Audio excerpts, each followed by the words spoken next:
खबरों में आगे बढ़ेंगे, बात करेंगे हिड़मा के गांव से जुड़ी रिपोर्ट की। नक्सली मारवी हिड़मा के मारे जाने के बाद उसके पैतृक गांव में गम का माहौल है। सबसे पहले एनडीटीवी की टीम हिड़मा के गांव पहुंची, जहां पर हिड़मा की 80 साल की मां मारवी पूंजी मौजूद थी। उनकी आंखों में आंसू थमने का नाम नहीं ले रहे थे। घर में भाभी, भतीजी और बहनों का रो रो कर बुरा हाल था, तो उनकी सिसकियों से पूरा आंगन गूंज रहा था। परिवार के पुरुष सदस्य हिड़मा का शव लेने आंध्र प्रदेश रवाना हो गए हैं, जिससे घर पर केवल महिलाएं ही रह गई हैं। तो हिड़मा की मां के मुताबिक उनका बेटा भले ही गलत था, लेकिन वो उनका बेटा था।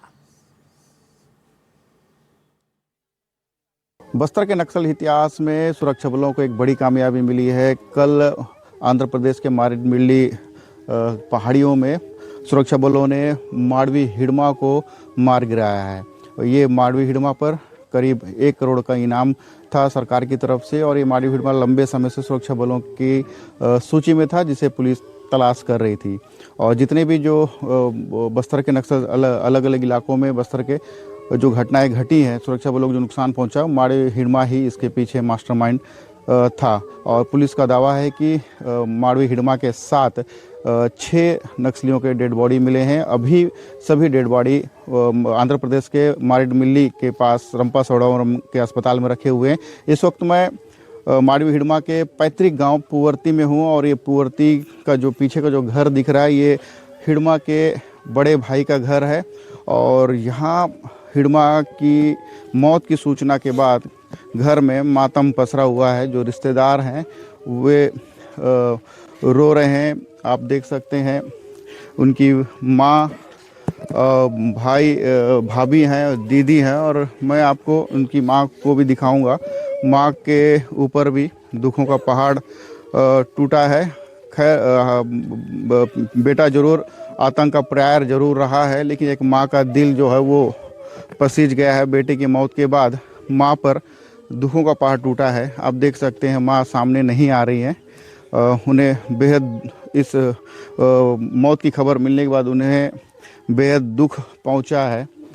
और अभी इस वक्त ये हिड़मा के बड़े भाई का घर है, पास में ही हिड़मा का घर था, और जो बारिश की वजह से वो पूरी तरह टूट गया है। क्योंकि 2024 में जब यहाँ कैंप स्थापित हुआ, इसके बाद से पूरे इलाके को सुरक्षा बलों ने अपने कब्जे में कर लिया।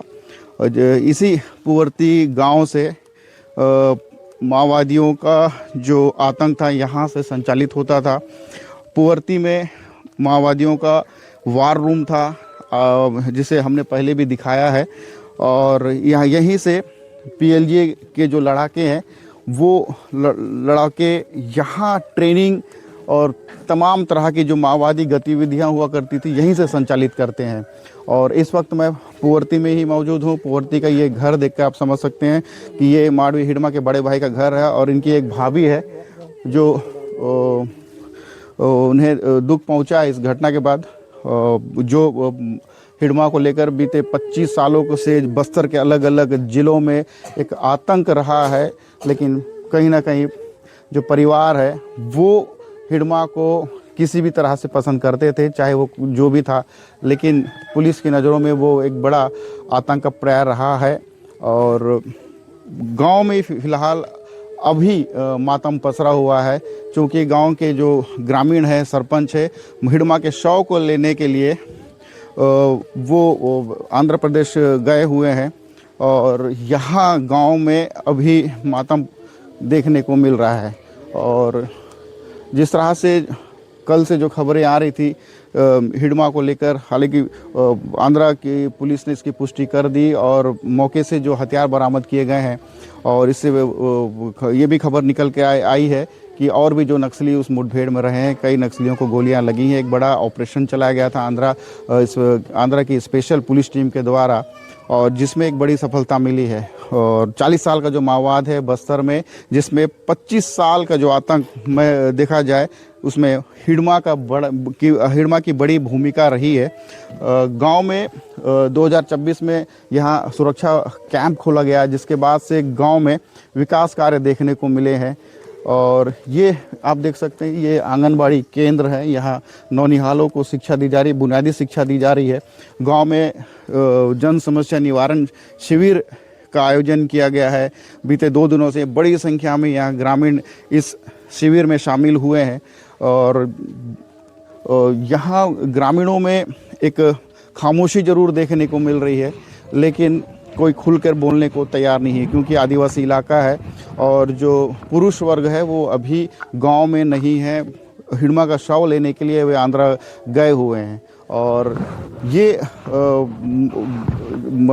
हिड़मा का गांव है और यहाँ से ही माओवाद का जो बीज बोया गया था, जो पूरे बस्तर में फैल गया और लगातार कई ऐसी घटनाएं घटी जिसके बाद देश दुनिया की नज़र में हिड़मा का बड़ा नाम सामने आया और हिड़मा ही आतंक का पर्याय बन चुका था।